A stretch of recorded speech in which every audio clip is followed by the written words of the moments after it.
पकडली आणि त्या गावकऱ्यांनी त्यांना शोध दिला आणि तिथे त्यांची गाडी देखील पकडण्यात आली.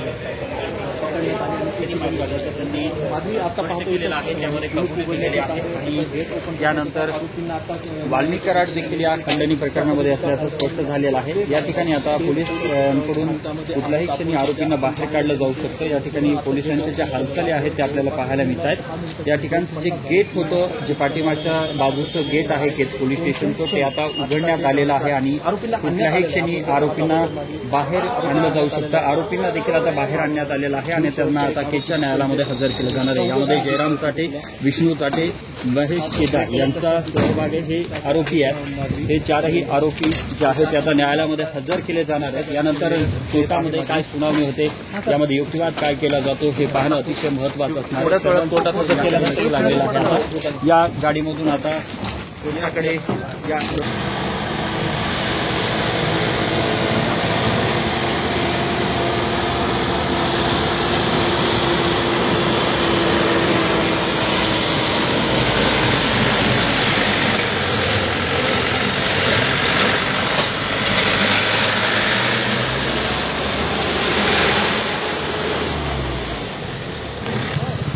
यामध्ये 4 आरोपी आहेत.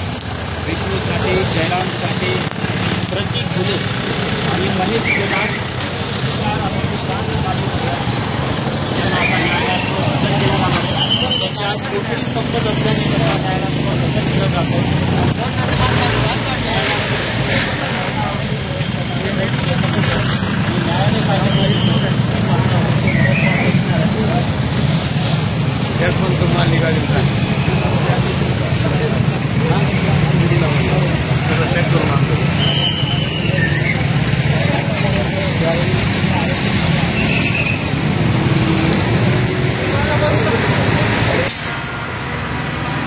घेतलेला आता इथे